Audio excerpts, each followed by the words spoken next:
रायगड जिल्ह्यातील बहुतांश अशा स्वयंसेविका गेल्या 5 महिन्यांपासून मानधन मिळत नसल्याने त्यांनी 18 जूनपासून काम बंद आंदोलन सुरू करण्याचा इशारा दिला आहे। याबाबत स्वयंसेवकांचे म्हणणे आहे की अत्यल्प मानधनही वेळेवर दिले जात नाही, शिवाय अनेक वेळेस त्यांच्यावर त्यांच्या कर्तव्याबाहेरील कामाची जबरदस्ती केली जाते।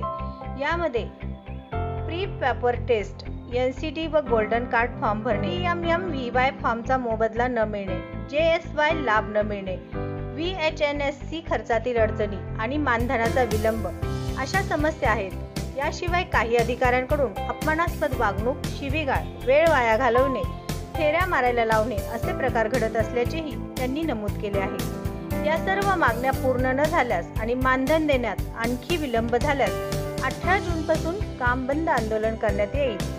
यासाठी प्रशासनच जबाबदार राहील असा इशारा अशा स्वयंसेविकांनी दिला आहे। सुनील पाटील, आजिवली PSA मध्ये आम्ही काम करतो। या सर्व अशा आज काम बंद आंदोलनामध्ये आहेत। आणि ऐका, मी काय बोलते की जेव्हा आमची नियुक्ती झाली तेव्हा या क्षेत्रामध्ये 5वी 7वी अशा शिकलेल्या अशा घेतलेल्या आहेत। आणि आमची नियुक्ती कशासाठी झाली की माता मृत्यू, बाळ मृत्यू आणि लसीकरण याच्यासाठी। पण आज आम्हाला एवढा कामाचा बर्डन आणलाय ना की ती कामं ऑनलाईनची पण आमच्यावर लादली जातात। शिवाय आता ही PS टेस्ट आहे, त्याच्याबद्दलच मी तुम्हाला सांगते, त्याची कुठलीही वैयक्तिक सुरक्षा नसताना तो काम आमच्यावर अगदी बळजबरीने आम्हाला सांगतात की करा करा। आता एखाद्या जर लेडीजला इन्स्पेक्शन असला तर आम्हाला कुठे समजणार आहे की त्या बाईला इन्स्पेक्शन आहे, तो काम आम्ही करतो। शिवाय तो 10 टेस्ट करायला सांगतात आणि त्या 10 टेस्ट नाही केल्या तर आम्हाला वरून असंही बोलतात की तुमचा लेटर काढला जाईल। त्या टेस्ट करायला करू, पण त्याच्यासाठी आम्हाला का तुम्ही जास्त पैसे देणार आहेत की आमचा त्या घरामध्ये गेलो ना की फक्त 2-3 टेस्ट झाल्या की नेट संपतो, शिवाय कुठं रेंज नसते। मग ही कामं आमच्यावर का लादली जातात? आणि त्याच्यासाठी जर GRE आलेला नाही की आशांनी हा काम केलाच पाहिजे, तो हा काम फक्त ANMचा किंवा डॉक्टरांचा आहे। त्या आम्हाला असं म्हणजे सांगितलं की हा फक्त आशांनी आशाचीच टेस्ट करायची आहे, बाकीच्या गावातल्या लोकांना तुम्ही ANM पर्यंत आणून द्या, म्हणजे हे करायचंय, पाठवायचं आहे आणि मग त्यांच्या टेस्ट ANM करणार आहेत। शिवाय दुसरं NCDचं काम, हा काम आम्हाला ऑनलाईन करायचा नव्हता, ANM आणि MPW यांचा होता, त्यांच्याकडून झाले नाही तर आता तोही काम आमच्यावर लादला गेला आणि त्याचे पैसे का आम्हाला नाहीयेत। आणि या PS टेस्टचं पण आम्हाला सांगतात की तुमचे पैसे NCDतून काढू, पण आम्हाला याचे पैसे नाहीयेत। एक स्पुटमचं पण, स्पुटमचे आम्हाला आता आम्ही स्पुटम आणतो, त्याच्यासाठी आम्हाला काही वैयक्तिक सुरक्षा नाहीये, पण तो आम्ही ती म्हणजे तिथून त्या लाभार्थ्याची थुंकी घेणे, शिवाय ती PSC पर्यंत आणणे, शिवाय परत ती डब्बी काढून त्या टेबलावर ठेवायची। मग आम्हाला नाही, ग्लोव्ज नाहीत का, मास्क नाही, तरी पण आम्ही ती कामं पैसे न मिळताही आम्ही ही कामं करतो। आता शासनाने याच्याकडे एवढा लक्ष द्यावं ना की अशानं म्हणजे मानधन नसतानाही त्या किती घातक प्रकारची कामं करतायत, हे तुम्ही जरा समजून घ्या आणि आमच्याकडे लक्ष द्या। परत दुसरा JSYचा जेव्हा लाभार्थी आम्ही म्हणजे PSCला आणतो, त्याच्या पुढे जेव्हा त्याला रेफर करतात तर तेव्हा ANMनी शिवाय सुद्धा त्या आशाच्या पाठी हॉस्पिटल मध्ये जावा। आणि जेव्हा हे किंवा जोखमीची माता इथं PSCला घेऊन येतो तेव्हा तिला जेव्हा रेफर करतात तेव्हा ANMनी त्या आशाच्या सोबत त्या हॉस्पिटल पर्यंत जावे। आणि JSYचा लाभ, आता JSYचा लाभ हा त्या लाभार्थ्याला मिळेल ना तेव्हाच आम्हाला तो देणार, असं न करता तो लाभार्थ्याला भेटो अगर नाही भेटो तो आशाला लाभ भेटलाच पाहिजे।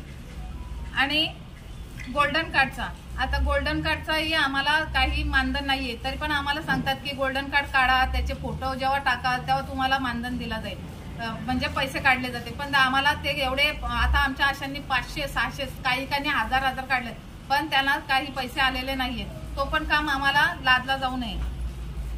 अजून केंद्र शासनाने आणि राज्य शासनाने जे आमचे फेब्रुवारी पासूनचे जे मानधन थकवलेलं आहे ना ते आम्हाला लवकरात लवकर मिळावा।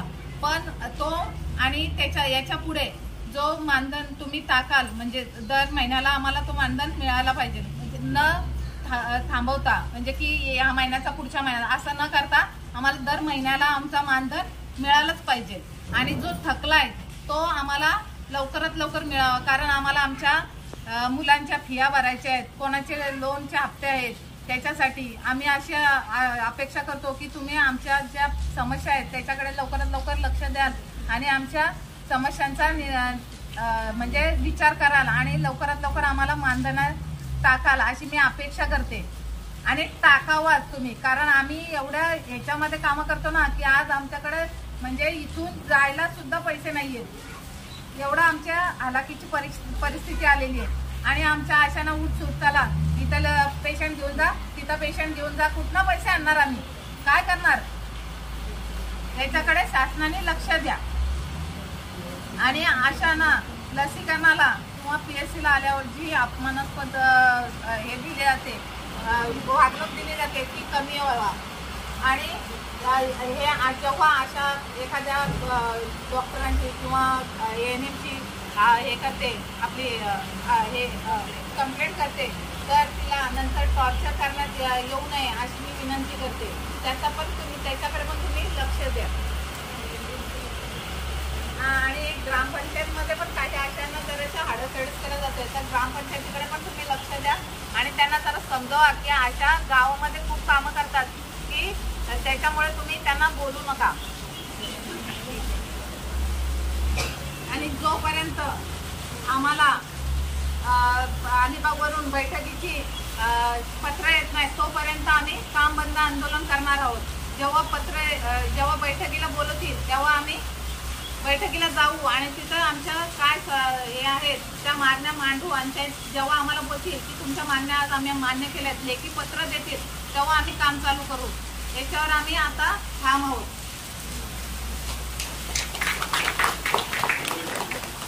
आणि VSNCचा एक तो खर्च आमच्याकडून होत नाही, त्याच्यामुळे VSNCचा पण आमच्याकडून काढून घ्यावा अशी मी अपेक्षा करते.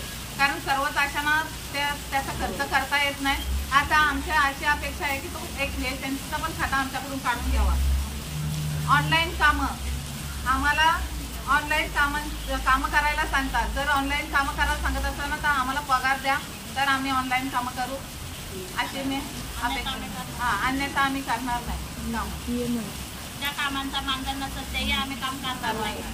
आणि जेव्हा आम्हाला ऑनलाईन कामांचा GR येईल ना, आम्ही असं बोलू की आम्हाला GR दाखवा तरच आम्ही काम करू. प्रशिक्षण पण पाहिजे आम्हाला त्या कामाचं नुसतं आम्हाला सांगतात प्रशिक्षणात देत करा, ही ऑनलाईन कामं करा. आणि बिचाऱ्या आमच्या अशा एवढ्या आहेत ना, गरीब गाय आहेत की त्या